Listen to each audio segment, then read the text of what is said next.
All right, so I think we're 5 after, so we should go ahead and get started. So my name is William. I'm one of the second-year psychiatry residents. I have the honor of introducing our speaker today, also moderating the discussion, and Colleen will also be helping me doing the moderation today. So I have the honor of introducing Kathryn Tucker, and I'd like to thank her very much for joining us today. I think we're all very excited to have her here and to learn from her experience and work. So just as a brief bio, Professor Tucker, she's an attorney and law professor. She's special counsel at the Emerge Law Group, and there she co-chairs the Psychedelic Practice Group. She's also the executive director of the End of Life Liberty Project, which is an advocacy organization dedicated to protecting and expanding the rights of the terminally ill. She founded this project during her tenure as the executive director of the Disability Rights Legal Center, which is a leading disability rights advocacy organization. And so today she's going to discuss Oregon's pioneering effort to enact the nation's first state law, which is permitting access to psilocybin therapy. She'll discuss the structure of the measure, its potential benefit to various populations, including the terminally ill, and how this measure, if enacted, would interface with the Federal Controlled Substances Act. So without further ado, I will turn things over to Professor Tucker. Thank you very much for being with us today. Yay. Well, thanks for having me back to this group. It's a pleasure to be back with you, even if we are remote.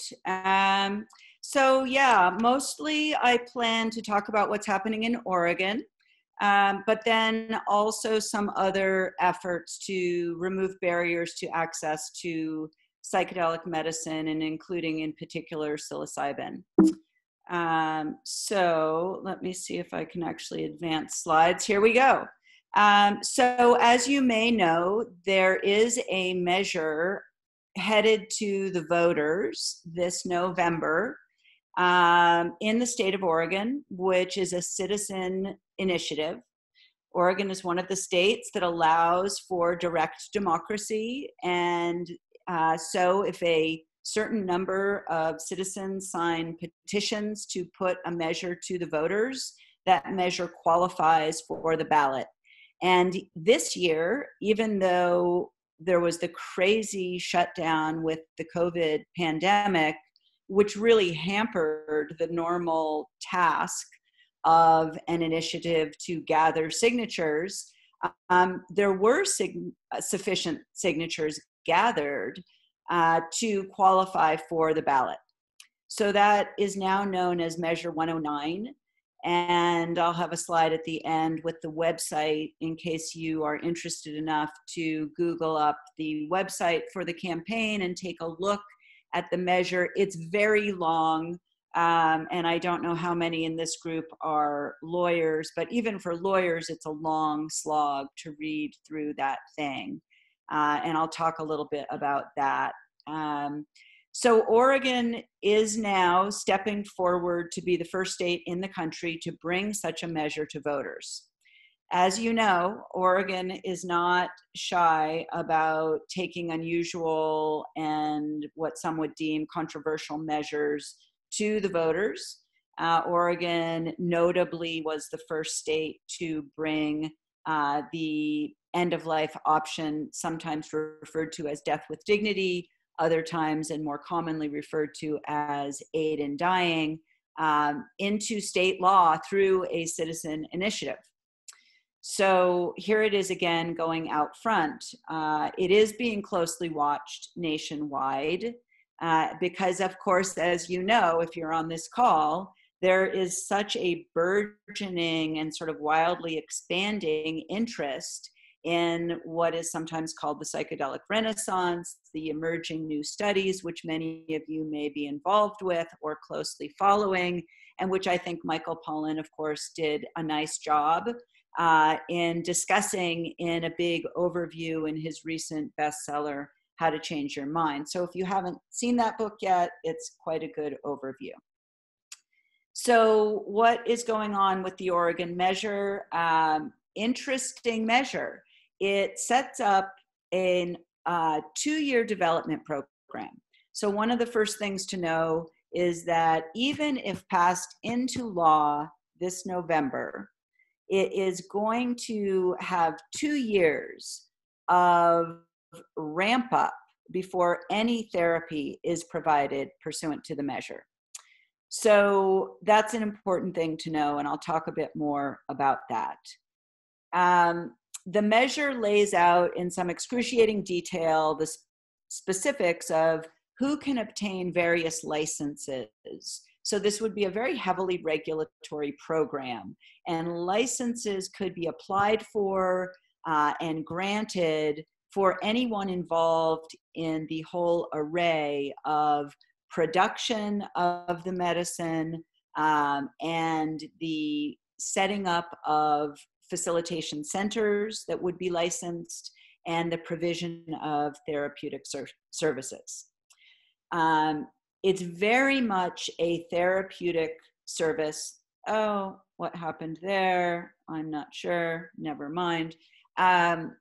Very much a therapeutic service model. So we're not talking about what you might be familiar with regard to cannabis and even medical cannabis, where the patient or the consumer would go to a dispensary and get their product and take it home and enjoy it, consume it at home. Instead, the medicine would be produced by a licensed manufacturer. It would be provided to the end consumer at a facilitation center in a therapeutic setting with a trained and licensed facilitator. One interesting thing to note about the facilitators, they do not need to have a particular professional credential. So I'm guessing, since we're with the Yale Psychedelic Group, then some of you are certainly in training to become psychiatrists or psychotherapists, or already hold those licensures, which of course took a lot of education to obtain. That's not the model in Oregon. The facilitators have only a high school education, and then they take an approved training to be a licensed facilitator. That's an interesting aspect of this. Another interesting aspect is that the consumer of the psilocybin therapy need have no medical diagnosis. So I'm going to talk later a lot about provision to patients who do have a medical diagnosis, but there's nothing in this proposed law, and in fact, to the contrary, it excludes the need for a medical diagnosis. So it would be potentially available to a very broad segment of the population. The services would include at least the following: a preparation session, the actual therapy session with the administration of the psilocybin, and a follow-up integration session.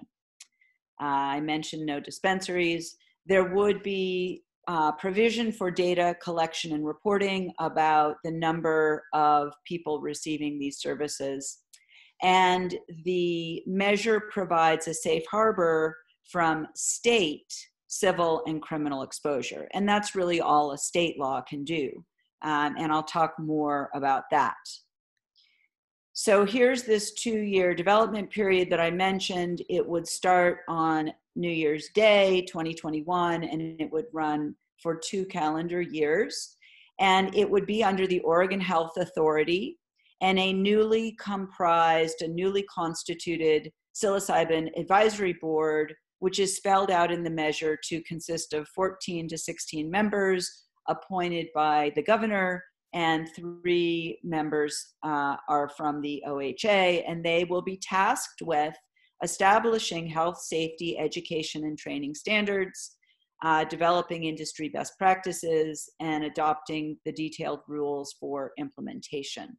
So that's what will be happening for those 2 years.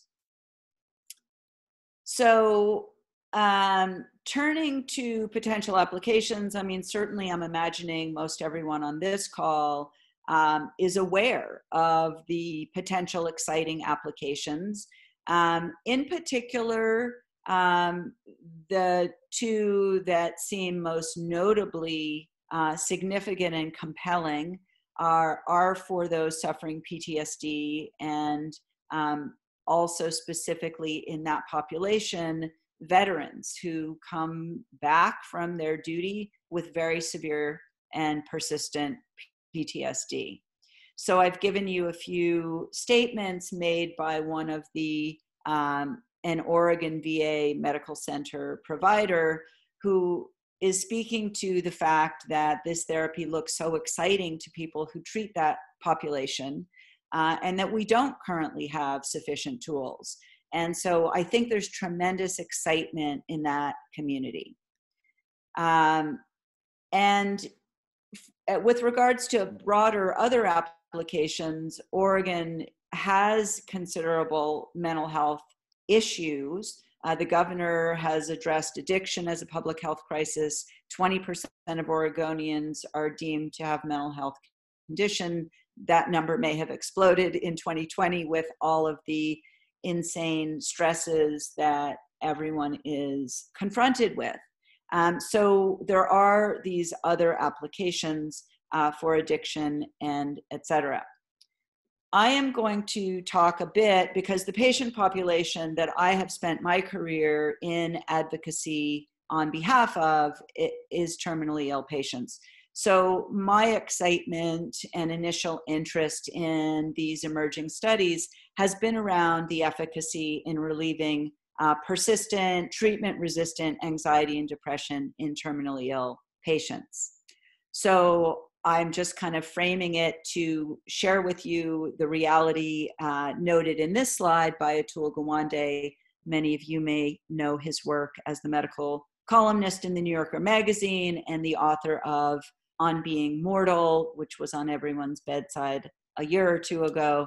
But, you know, he has really brought into focus the fact that dying in America now, given the wonders of modern medicine, the upside is we can extend life, but the downside is that the dying process now death comes only after long medical struggle. And that struggle can be brutal.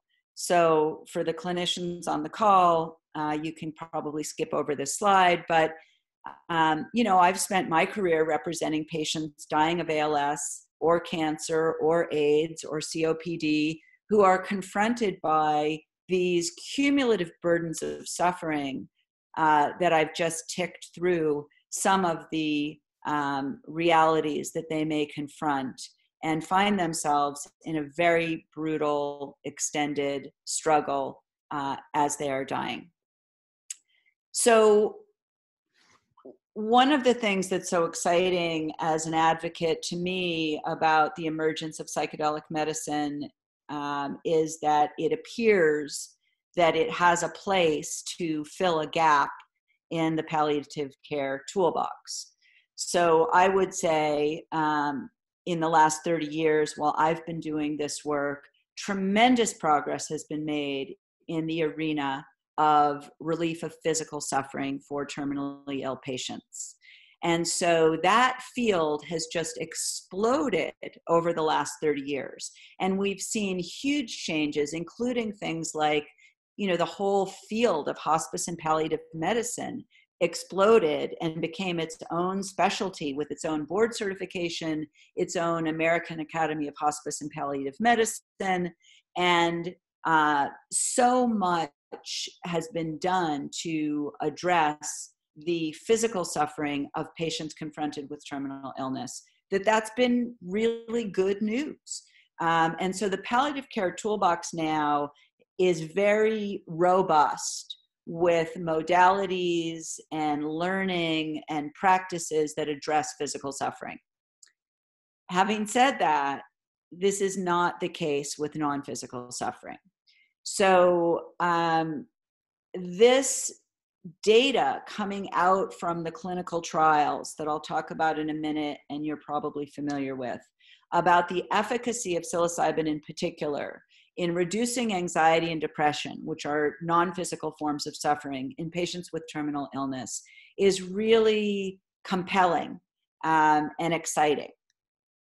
So, as you know, there has been a resurgence of research after kind of a long period in the freezer when there wasn't research done with psychedelics, but a modern generation of research has been growing up out of places like UCLA and Charlie Grobe's study in 2011 with psilocybin for treatment of anxiety in patients with cancer, and Roland Griffith's studies coming out of Johns Hopkins, making these findings that there are significant results and no clinically significant adverse events when dying patients with cancer in particular, who had refractory anxiety, had the opportunity to have psilocybin therapy.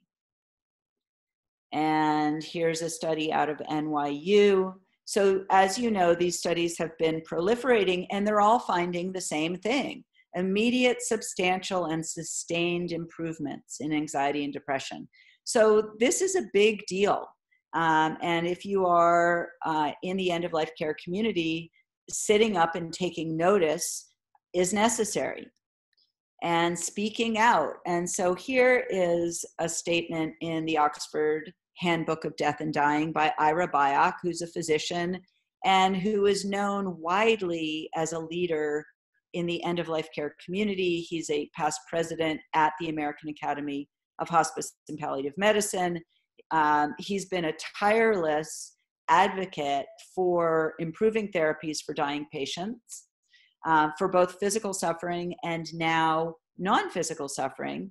And he is urging the relaxation of legal and relative regulatory restrictions on access to psilocybin, and that the policy agendas, so ding, ding, ding for those of you who are active in your associations, to ensure that those associations are stepping up to look at these studies and put on your policy agenda the need to consider policies supportive of removing barriers to these important medicines. So Dr. Byock, in his capacity as a past president at the American Academy of Hospice and Palliative Medicine, has gone about the business of publishing articles and books. He has convened a special interest group within the AAHPM for those interested in psychedelic medicine as an end-of-life care tool. And so be sure to connect with him and follow him and join that specialty group at AAHPM if end-of-life care is part of your gig. And these are some of the statements that he's made. And these are really remarkable findings. So turning a little bit more to my gig, because I'm a lawyer, not a clinician. So whatever I just said about clinical stuff, please go read the actual studies, since that's not my thing. But I do pay attention to what happens and what is happening in the landscape of law that governs these substances. So as you no doubt know, psilocybin and all of the psychedelics are and have been on Schedule 1 of the Controlled Substances Act for a very long time. That means that there is no currently accepted medical use. So that means that none of you who have a prescription pad can write a prescription for these medicines, which I am sure is very frustrating to those of you who have patients who could benefit. I will say that, of course, rescheduling off of Schedule 1 is the intention of the ongoing clinical trials. So as you know, that is the main pathway to removing the barrier to accessing these important medicines, is the rescheduling from Schedule 1 to Schedule 2 or beyond. And I know there are suggestions about going to Schedule 4 with psilocybin. So, you know, there's a lot of focus in the ongoing clinical trials of completing them and seeing that rescheduling happen. And that, of course, would be the big step forward. However, you know, reality is that that's a long road, and there is interest in seeing whether there can be access sooner than rescheduling. And that's really what's going on with the Oregon Psilocybin Services Initiative. Is a state is stepping forward to change state law to make this medicine legal for this purpose of psilocybin therapy in the state of Oregon. So what is the federal state interface there? As you may know, what evolved in the arena with cannabis and medical access to cannabis is that cannabis still remains on Schedule 1. And yet, many states embarked into state law adoption for medical and then subsequent non-medical but recreational use of cannabis. And what happened there, where you had a state law permission but you had a federal law prohibition, is what lawyers refer to as cooperative federalism evolved. And that essentially means that the federal enforcement authorities would refrain from prosecution of conduct that had been legalized under state law. That cooperative federalism model could evolve with regard to the Oregon psilocybin measure. So if the Oregon measure is passed and that 2-year waiting period concludes and the work that needs to be done in that 2-year period is accomplished, it would then become legal under Oregon state law for psilocybin therapy to be provided. And it is possible that the federal enforcement authorities would look the other way. They would refrain from prosecution of conduct legalized under the Oregon measure, even though it was still prohibited under federal law. That happening depends on the position of the United States Department of Justice and the Attorney General, who heads that office. So as you know, that's a political appointment. The current office holder, William Barr, the prior office holder, Jeff Sessions, in the administration that we are currently enduring. So whether the Attorney General at the time would permit a cooperative federalism model to evolve is not known. Ideally, what happens is a memo articulating the federal policy would be issued, which is what happened with regard to cannabis. And you may recall what was referred to as the Cole Memorandum. And that really articulated the look the other way policy. However, Jeff Sessions, in his office as United States Attorney General, revoked that position. And so that is a creature of whoever holds that office. And it can change when DOJ leadership changes. So I guess the question is, how safe will clinicians feel if the Oregon measure is adopted into law and sort of runs its 2-year ramp up, and suddenly licenses are issued for the centers and the facilitators?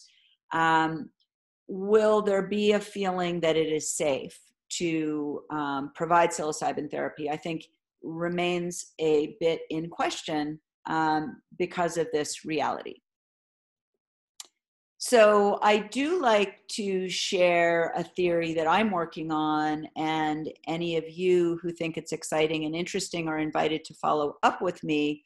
But as I was digging into that reality that I just was alluding to, which is how safe will clinicians and patients really feel in light of the federal prohibition, it came to my attention that we could make the argument, which I'm now fleshing out in a manuscript that I have pending for publication in a law review, that there are state and federal laws that may provide, and my contention is do provide, safe harbor for a particular patient population to have access to psilocybin therapy. And this theory would apply regardless of whether Oregon Measure 109 is enacted or not. And it would apply in many, many states under existing law right now. So as you may know, if you follow interesting and unusual developments in law that impact the practice of medicine, you may know that these right to try laws began to be introduced in 2014. And they swept the nation because as a lawyer, I can tell you that laws and the enactment of new laws often moves very slowly. But between 2014, which is only 6 years ago, and now, 41 of the 50 states have adopted right to try laws. That is lightning speed for change in law. And the federal government enacted a federal right to try law in 2018, which is now, that's only 2 years ago. These statutes, which a separate conversation could be had and certainly has been had, and there's a robust journal literature about the wisdom of these statutes. So I'm certainly going to flag that for you.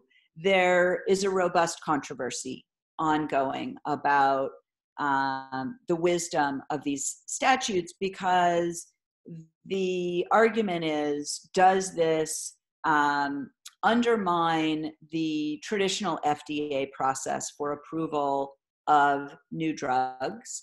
And does it enable access to kind of quack therapies that haven't had the full scrutiny that happens in the full phase 1, phase 2, phase 3 examination process that happens in the normal course when new drugs are being approved? So that robust controversy, it's out there. I invite you to examine it if it interests you. I'm going to kind of put it to the side and say, as an advocate, whether you think that was a great idea or not, it's a tool in the advocacy toolbox. And here's how I think that tool serves terminally ill patients at this moment in time. And that is, if the argument can be made that these right to try laws provide a safe harbor for provision of psilocybin therapy to terminally ill patients, then as an advocate, I think it's a tool that can and should be used. What are the requirements to fall within the safe harbor? It must be a substance for which there is an IND. An investigational new drug application must have been submitted to the FDA. And I've put the little checkbox there because that has happened with regard to psilocybin. It must be a medicine for which a phase 1 clinical trial has been completed. And I've put a little check in that box because that is true for psilocybin. And I've given you a couple of the references to those trials.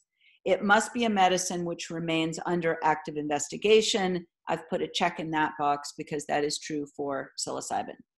And who are the eligible population of patients who can access the medicine under this safe harbor? It is for terminally ill patients or patients with serious and advanced illness. So if you were to go and pull up those 41 different state enactments, you might see some variation in how they define the eligible patient population. And if you compared those 41 state enactments to the federal enactment, you might see some slight variation in the defining of the eligible patient population group. But in general, it is for terminally ill patients. And the idea of this, of course, the idea that swept the country with these 41 enactments plus a federal enactment is that dying patients don't have the time to wait for the slow process to unfold at the FDA.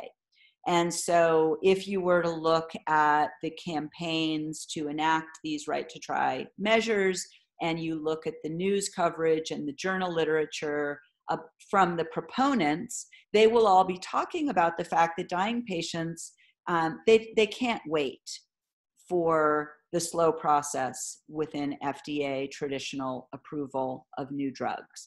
And so these statutes recognize that, and they say, look, for patients in extremis, they should be able to access these investigational new drugs sooner rather than later.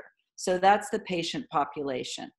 So I guess I would say if you are a clinician providing care to patients with serious advanced and terminal illness who are suffering refractory anxiety and or depression, and you believe that those patients might benefit from psilocybin therapy because you've been following these studies and you see these amazing results, and yet your patient doesn't happen to live across the street from Johns Hopkins or NYU where they're enrolling in the trials, you could legitimately seek access to psilocybin for this population of patients now under state and federal right to try. So any of you that fall in that category that are interested in doing that, I hope you'll follow up with me and I can help you as you explore that possibility. So proceeding under right to try, how will you get that medicine for your patients? Well, the obvious and number one place would be to go to the holder of the IND. So as you may know, USONA is the holder of an IND for psilocybin. However, as you may know, there is no duty, there's no requirement that this manufacturer, USONA, would provide. So that seems an obvious first stop in your effort to get this medicine for your patients is to approach USONA and make the request. And basically you would be saying, I treat terminally ill patients. They have refractory anxiety and or depression. I believe that they would benefit from psilocybin therapy. I'd like to be able to provide it to them. Will you provide the medication for me to treat my patient? That would be a first reasonable stop on your road to access this medicine for your patients. But they could turn you down. So I do think that there is nothing that I can see in the federal or state statutes of the right to try that mandates that only the IND holder provide the medicine. So absent that restriction, the question becomes, what about sourcing the medicine from an entity other than USONA if it is not granting your request? So as you probably know, a patient or some other grower could produce psilocybin by growing the psilocybin mushroom. And you can go online and order the spores and they will be sent to you in 47 of the 50 states. There are only 3 states that prohibit that in the United States. You can also, at the same time that you're on Amazon.com ordering your spore kit, you can order the Psilocybin Mushroom Growers Bible or any of those handbooks that provide detailed instruction on how to grow your own psilocybin mushrooms. You would, of course, then be potentially outside the bounds of the state and or federal Controlled Substances Act, because growing psilocybin mushroom constitutes manufacture. And so as a law-abiding citizen or entity, you might want to apply for your registration with the DEA to manufacture psilocybin by growing psilocybin mushrooms. I did notice that today, or maybe yesterday, USONA went public in releasing its methodology into the public domain on its synthesizing method. So, you know, as you know, psilocybin normally is a product of the psilocybe mushroom. However, when USONA applied for its IND and it was granted its IND for psilocybin, the psilocybin that it is providing in its clinical trials is synthetic, right? So that's a different way of producing the medicine. Interestingly, it has now, because it is a nonprofit entity, it has now released into the public domain its synthesis method. So to be safe and to be entirely law-abiding, an individual patient or an individual clinic or an individual grower that wants to either grow psilocybin mushrooms for production of psilocybin or take hold of USONA's synthesis method and make a chemical in the lab to produce psilocybin. To be law-abiding, one would register with the DEA. If that registration application were granted, away you go. Your clinic could be growing this substance for that purpose. In all likelihood, my expectation would be that the DEA would not be familiar with the right to try and this idea that production of psilocybin to make it available for terminally ill patients in a therapeutic setting is sheltered under right to try. So I would expect that they would likely deny the application, at which point you could have an administrative proceeding to review that agency action. And if you are not happy with the conclusion of that administrative proceeding, you would have the courtroom doors open to a judicial review of a rejected registration. I do think that in any of those proceedings, if you were on the path of growing psilocybe mushrooms to produce the psilocybin, you might encounter, likely would encounter, a question of equivalence as to whether the psilocybin that you would be proposing to produce through this mushroom would be identical, equivalent, or an analog of the USONA synthetic substance. That would be an issue for expert testimony, where you would have a chemist who would have the credential to explain why they are identical, equivalent, or analog. So just flagging that. And so, yes, I did just see this in the news, and maybe many of you did as well. And here is the link. So apparently, those of you who are scientists can go get hold of that synthesis technique. And I think, you know, the interesting thing about that is you would avoid the equivalency argument in comparing equivalence of a mushroom product versus a synthetic product. So I think were you to get into a registration application and a follow-up dispute related to that application, You could avoid the whole quagmire of an equivalency element if you were taking the synthesis technique and creating the same thing that's in the Usona capsule. So I'm coming to the end of my slides, and I really like to open for questions, but I really like to encourage people to think about this when they think about whether psilocybin should be available for treatment of patients with terminal illness, and kind of remind everyone that, of course, controlled substances are used in end-of-life care all the time. And they are used, of course, for pain and symptom management. They are used for a particular intervention known as palliative sedation, which is also referred to as terminal sedation or sedation to unconsciousness or total sedation, because people are squeamish about this practice, and so they use lots of different labels for it.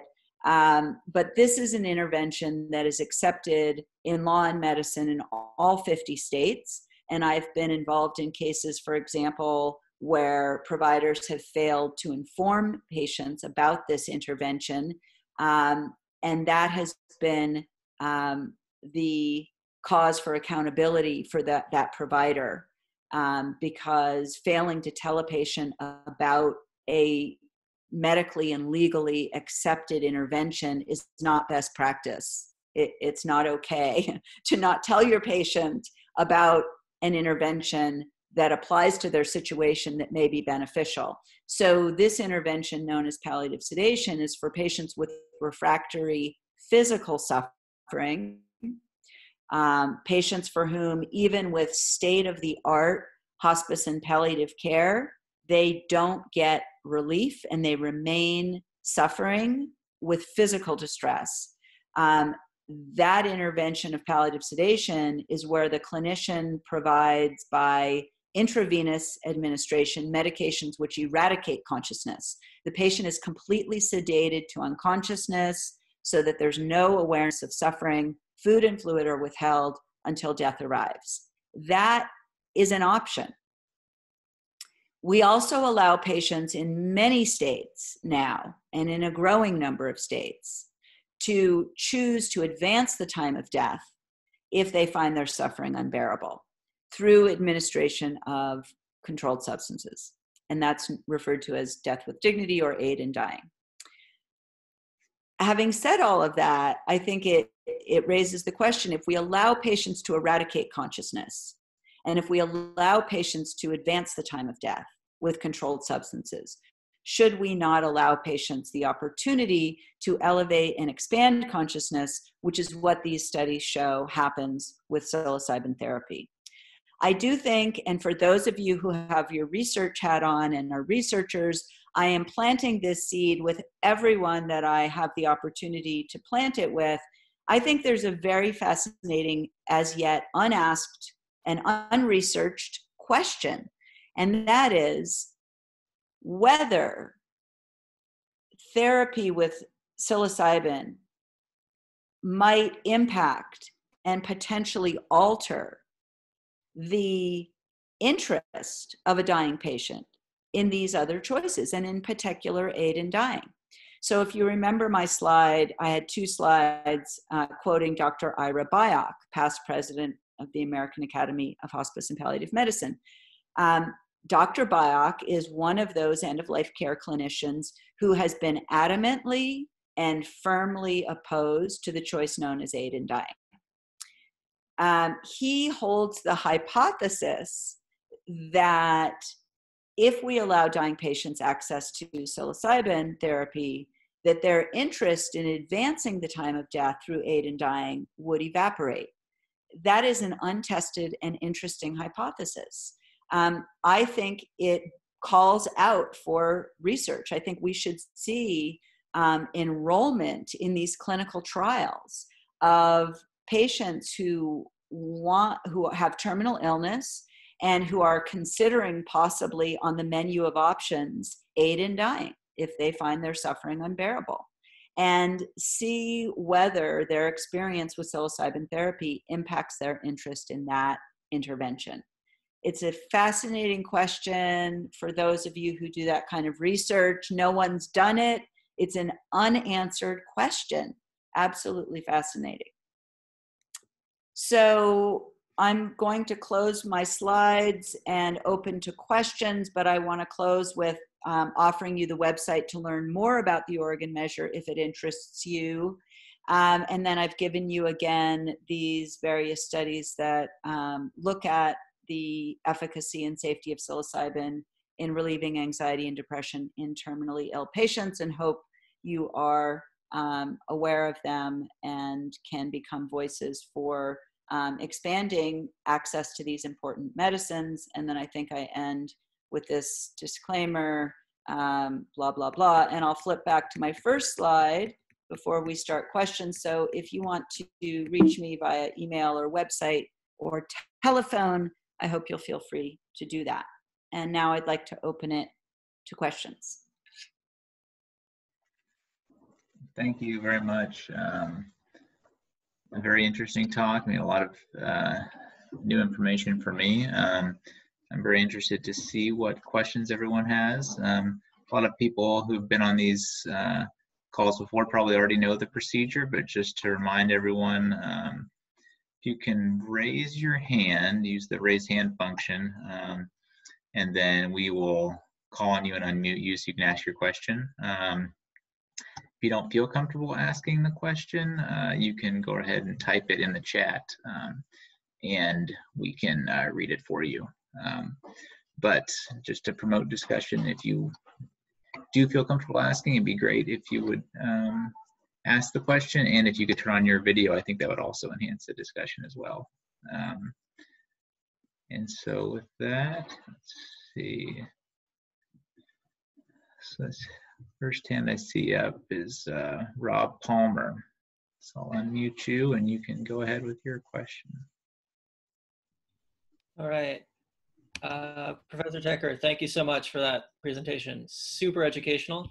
I'm a medical student interested in this stuff, and you shared a lot of things that I wasn't familiar with and am happy to have learned. My question was about in Oregon, is what I recall you described is that there's no medical indication needed. Can you explain that to me? Like it just struck me as so, it just surprised me. And I was wondering if you could say why, if you know why they chose to do it in that way, and then how practically that would, what would happen in 3 years from now when things are rolled out officially? Is it anybody who wants to try would be eligible to try? Just curious. Thanks. Yeah, no, I became involved with, and I should say that I have had a bit of a role in the campaign to try to bring forward the voices of the end-of-life care community in support of the measure.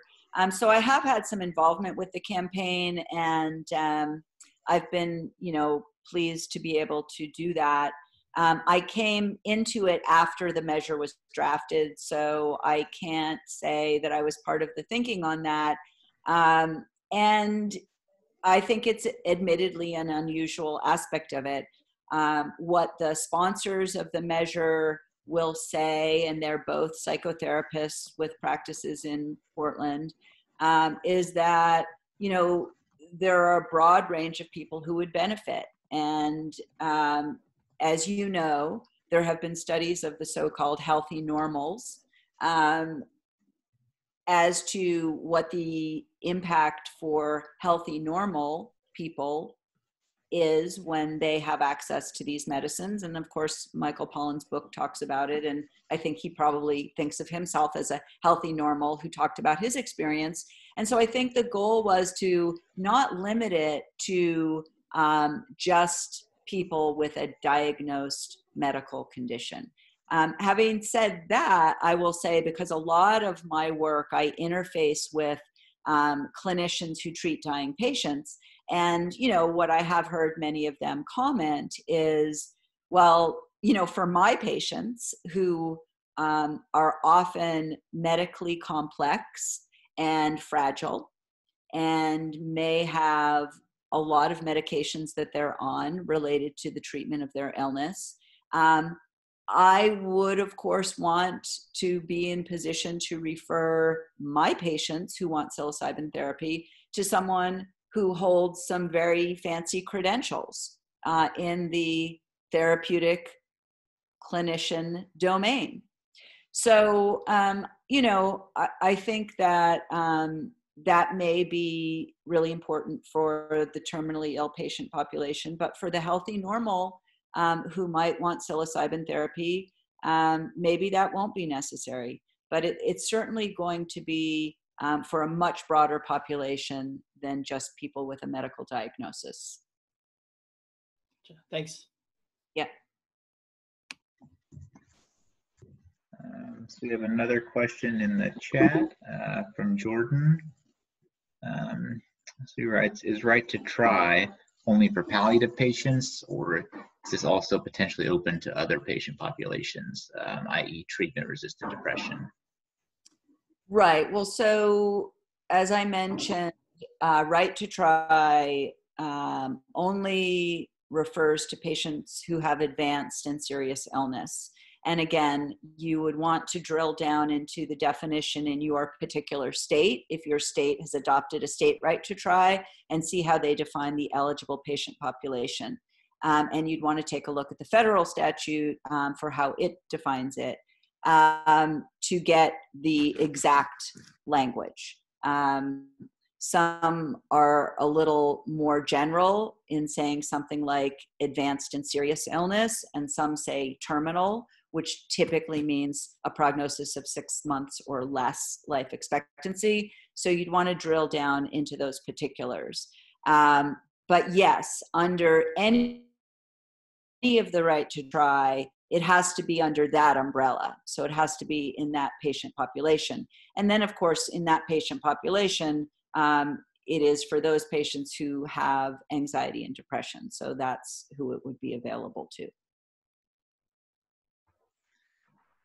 I had a follow-up question on the right to try. I'm guessing this hasn't happened yet, that no clinicians have attempted to use this law. And I'm just wondering how you kind of foresee this coming about, if it is a potential avenue for giving psilocybin treatment.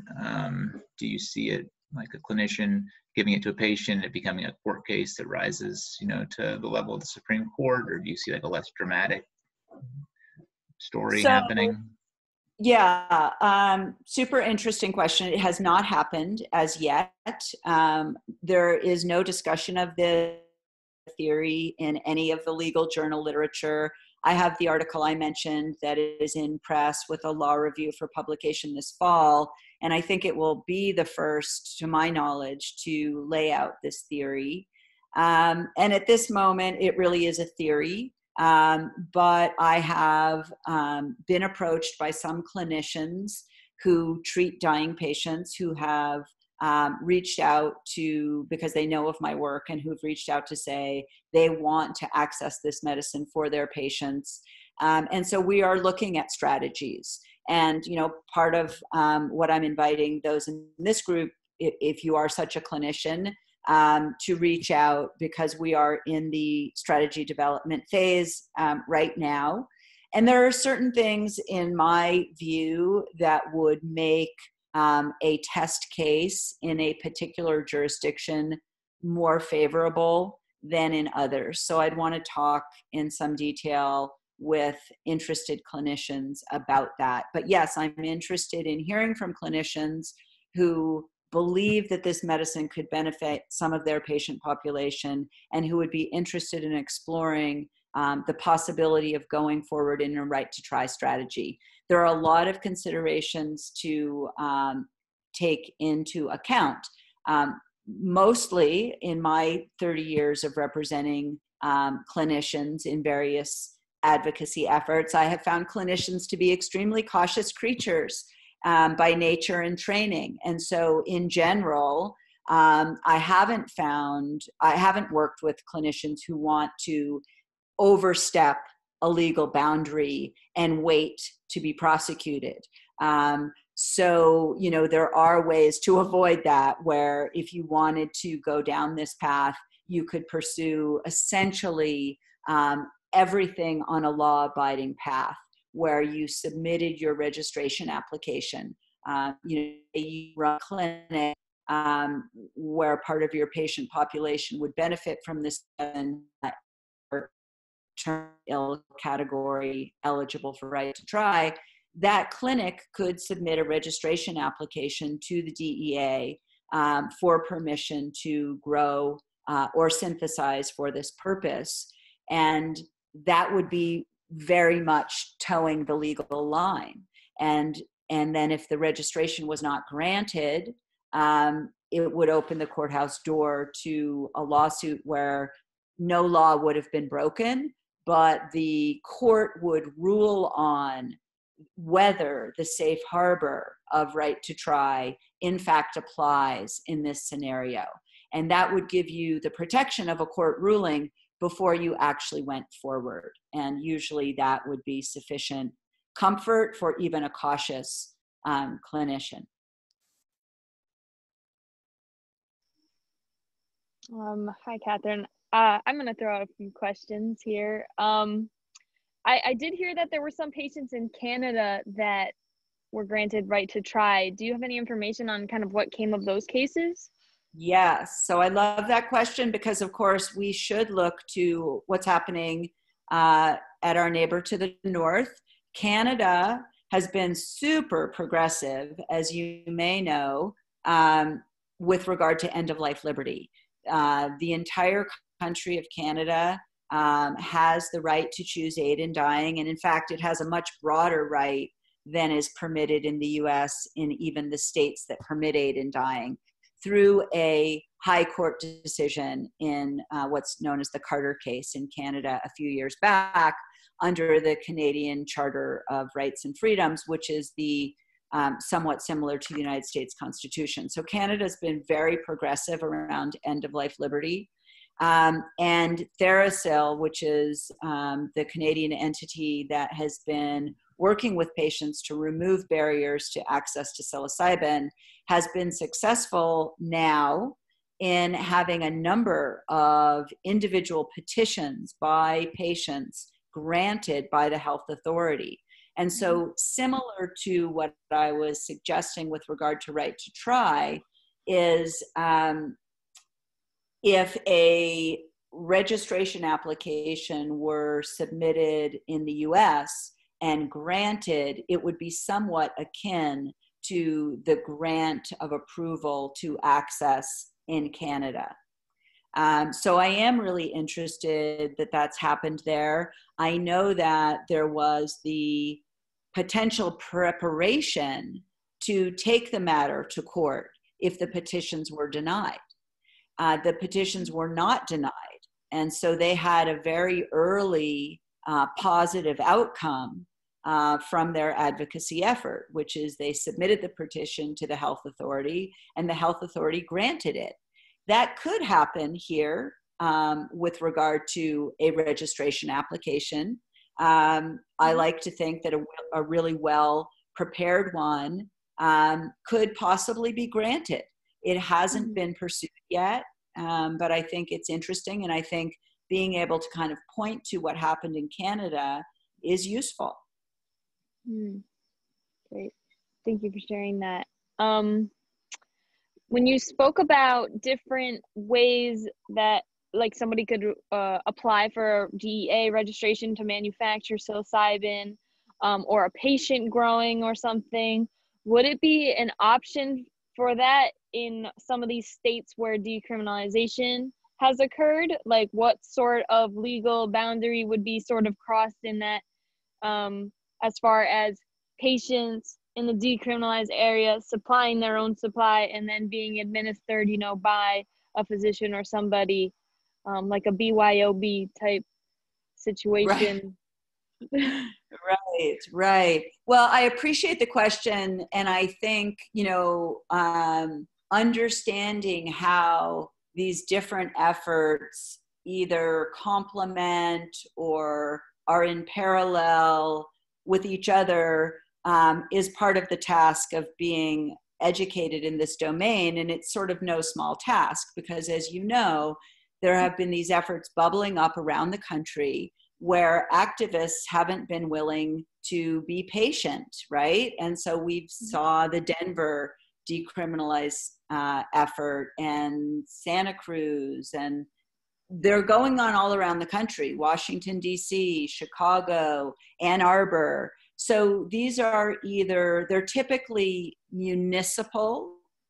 So the city of Denver, the city of Ann Arbor, et cetera. So these are not statewide, they are municipal in scope, and they are nothing more than a mandate by that municipality to make law enforcement against that substance. So say we're talking about psilocybin, that law enforcement for personal possession would be the lowest priority.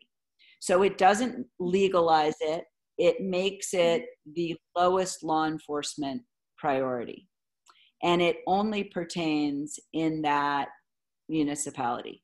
So yeah, I mean, I think that maybe what's happening, although I don't know, but it seems, as you alluded to the BYOB, is if you're in a municipality that has adopted a decriminalized nature measure, you as an individual probably feel a bit safer, that law enforcement is not going to pursue you. And so maybe you have gone ahead and tried to grow your own. And maybe you have then found a therapist willing to provide therapeutic services with the medicine that you bring. That's probably going on. Yeah. I'm wondering if you can elaborate a little bit more. I don't know that much, but I heard that there is like some conflict. People are concerned about, this Oregon therapy initiative interfering with the clinical route, interfering with the decrim route, because all these things are happening in Oregon at once, right? So are these things burdening each other? Are they interacting in a way that, is prohibited to one or the other avenue? Or is it possible for all three of these things to be occurring at once, simultaneously in harmony? Right. I think that the message from the two campaigns is that they are complementary. And I'm aware that people have tried to kind of reconcile these different efforts in various publications that you might have seen on the Chakruna blog, for example. I think David Bronner, who's been one of the big philanthropists in this space, has done a piece that strives to kind of reconcile these different efforts. So, I think we're kind of at the moment where there's just this tremendous excitement that has been catalyzed in some significant measure by the findings in these studies that show such dramatic benefit, that there's just a lot of excitement. And I'm sure you've noticed that. And so it's bubbling out into different approaches. And, they all have a little bit of a different tenor about them. I mean, I think in the decriminalized nature, as you can deduce from the title, it's about this recognition that what we're talking about are mushrooms. They grow all over. Psilocybin mushrooms grow all over the Pacific Northwest. And so the idea that something that appears in nature should be criminalized is what should not be criminalized, is what underlies the decrim nature efforts. So, I think we're going to see a shakeout as time goes by, and different of these efforts will be successful. And as always happens when you're working to drive social change, an effort that achieves some success will then be the shoulders that are stood upon by a next effort. So I think there are a lot of creative ideas, and this right to try idea I like to think is creative. I don't know if it will be successful, but I think we're at the point where the excitement is driving the creative development of some ideas that will potentially remove barriers to access. And I think that's where, all of these efforts are about removing barriers to access.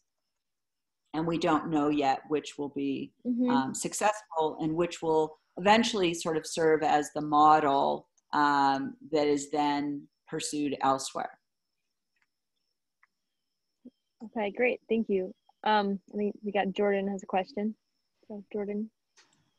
Yeah, I just wanted to follow up on Colleen's question and just clarify for myself and maybe others who aren't aware. So Oregon has the effort that you were describing for therapeutic psilocybin, but there's also is there a broader decrim bill as well? Is that, I was just wondering if you could clarify that. I was wondering exactly that question of where, if the therapeutic bill passes, where does that leave psilocybin legally outside of those centers? It would be Right. Yeah, I mean, that's such a great question. And I cannot say I'm an expert on the other measure. I haven't really been following it.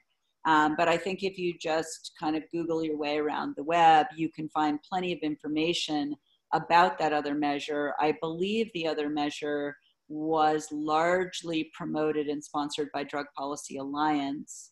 And I think it is seen by the Measure 109 campaign as a different measure, but not one that is seen as particularly undermining or threatening. So as I say, it's kind of the let 1,000 flowers bloom approach, I think, in the very enthusiastic advocacy community right now, putting forward lots of different measures. Thanks. And just one other question related to Rob's question earlier.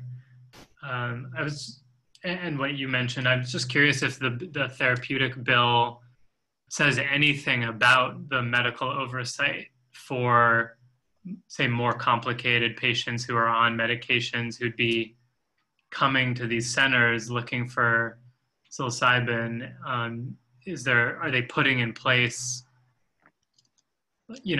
processes to ensure that it's safe and that there's not bad outcomes, or is it just up to patients to go to their own physicians and get cleared ahead of time? Of course, in the trials, appreciate that question. I think that's very much what is to be addressed in that 2-year development period. That psilocybin advisory panel and the Oregon Health Authority will be convening to develop the best practices that will be applicable and the regulations that will govern. So those kinds of things, it seems to me, would be very much the meat and potatoes of what that 2-year period addresses. Cool. And I'll just ask one last question, which one of the concerns amongst some members of the research community about these advocacy efforts that I'd heard in the past was that, for those who were saying, no, just let the research, let's get this rescheduled at the federal level and not do too much ahead of that. One of the concerns I heard was that that measures like this could, quote, politicize psychedelics and psilocybin, whereas right now it's kind of in this apolitical space, and they were concerned that it could become a partisan issue. And I'm just wondering if you've seen that happening in Oregon at all, where it's become more partisan in any way, or I guess partially they didn't want politicians. Some researchers didn't want politicians to have to come down one way or another saying, yes, I'm for psilocybin, or no, I'm against it. Right. Well, of course, in Oregon, the politicians are not in any way involved because this is a direct democracy mechanism when you take a citizen initiative to the ballot. So there is no need for any politician in Oregon to take any position on this measure. Now, have some of them, in all likelihood, probably, And I think one of the things that you see when you open the Yes on 109 website is I'm sure they have a tab that reveals who has endorsed the measure. And I suspect on that list of endorsements, there may be a category of political figures, although I don't know. I haven't looked to confirm that. But so there may be politicians who have made comments supportive, but this is a direct democracy mechanism, a citizen initiative. And I think, you know, in terms of sort of zooming out to the larger question of, does any of the advocacy going on around the country, whether it's the decrim nature or the Oregon psilocybin therapy measure, does that impact anything to do with the rescheduling process? Because I think, you know, your question was, does it impact that at all? And I don't know whether FDA officials who are involved with overseeing the clinical trials of psilocybin are paying any attention at all. I mean, if they're reading the paper, they would know that this is going on around the country. And how could that impact them? Well, on the one hand, you might think it could cause them to really get busy doing their job, which is ensuring that the very rigorous ongoing clinical trials get as fast a track as is possible, because the interest in the country is so strong that any delay is not tolerable. And, you know, particularly when we're talking about dying patients who won't be the beneficiaries if they delay. So I hope it's causing them, I hope all of this activity, if it's having any impact, it is the impact of make sure the process is unfolding as quickly as possible. And I think we are seeing signs that that is happening, because we've seen the breakthrough designation granted. And, you know, I think there's a really outstanding group of clinicians that are working with FDA. So I think that process is going as fast as it can. But I think that maybe these measures are, if anything, supportive of keeping that forward progress as fast as possible. Thanks, Kathryn. I have a quick follow-up question, and then I see Rob Palmer has his hand up in the audience. So Rob, you'll be next. So just, I guess to follow up on that, I'm curious to know, it seems like there's definitely a passionate group of people supporting the bills in Oregon and other decriminalization efforts across the country, and also, you know, the movement and research towards eventual therapeutic use of psilocybin. I was just wondering what you're seeing in Oregon, and if there are people on the other side who are like passionately opposed to the use of psilocybin, and if there's like a big movement with money behind it to vote this bill down, or if it's just kind of half-hearted, I'm going to vote no because I don't, you know a lot about it, or I've heard some not so positive things about the substance.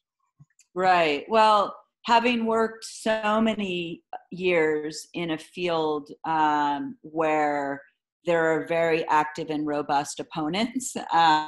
So in the domain that I've worked a lot with on expanding access to aid in dying, had you asked me that question, I would have a long list for you of who are the opponents who show up at every hearing or in every court case as an amicus in opposition. So I am familiar with the phenomenon of having a lot of opponents. That has not happened in Oregon. To my knowledge, there's been only one formal position filed with the state around the measure going forward. And it was a psychiatry professional association, and I don't remember their exact title, the Oregon Psychiatry Association or something of that nature. If you were to look at their letter of opposition, it was a very modest opposition. It actually credited the studies as showing great potential, but then just kind of urged slowness and caution. So it was a very tepid opposition.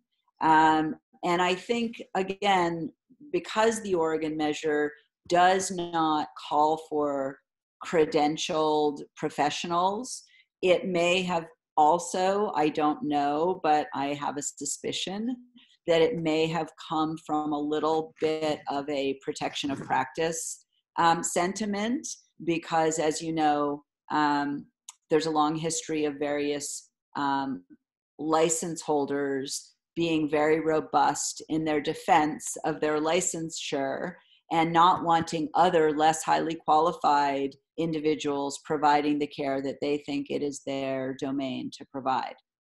That may have been an element there. I don't know. I think it's worth thinking about. But that's the only opposition that I'm aware of,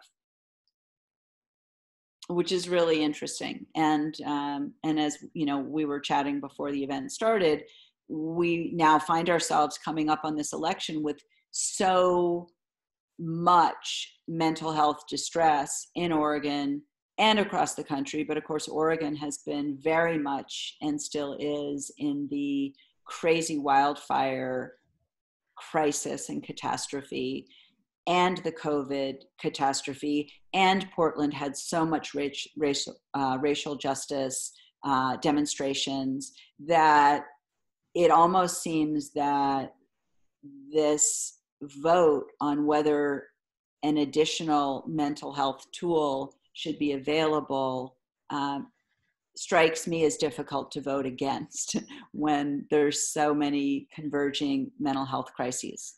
And that may serve to increase the vote in favor. Right. Yeah, no, those are all great points. And it is very interesting. There isn't much opposition. So depending on how the vote goes, and if it is voted down, it would be interesting to explore the reasons why that was, with, so little opposition and then all the mental health challenges we're experiencing. Right. Okay. Rob Palmer, I will unmute you. You can ask your question. All right. I have a question that's perhaps somewhat related to Jordan's. I was just curious how, if this measure is passed in Oregon, how research within the state on psilocybin would be affected, if at all. I imagine at the very least you'll have, if the measure is passed, lots of case reports coming out subsequently, after the 2-year period. But I was just wondering if other forms of research would be affected in any way. Yeah, I don't know the answer to that question. Yeah, I mean, I think if the measure passes, there are provisions in the Act for collection and reporting of data. I do think there could be all kinds of interesting studies that could be undertaken with regard to the practice that then begins to unfold in Oregon. So yeah, it seems like a great time to be thinking creatively about that and pitching ideas for what would be closely examined. I mean, I come from having worked long in the domain of the Death with Dignity Act here in Oregon, which was, enacted in 1994. It began to be implemented in 1998. And so every year from 1998 to present, uninterrupted, there has been an annual report published by the health department, and you can Google it up and take a look. And what you find is this very rich body of data about who chooses death with dignity, aid in dying, and why, and what their demographics are. And that very rich data has proved so useful to efforts in other states to expand end-of-life liberty. So, is it possible that the OHA and the Psilocybin Advisory Board would identify the data points that should be collected and reported, and that there might be an annual report generated? That would be really interesting. So I think these kinds of things are yet to be determined and will be discussed in that 2-year period. Gotcha. Thank you.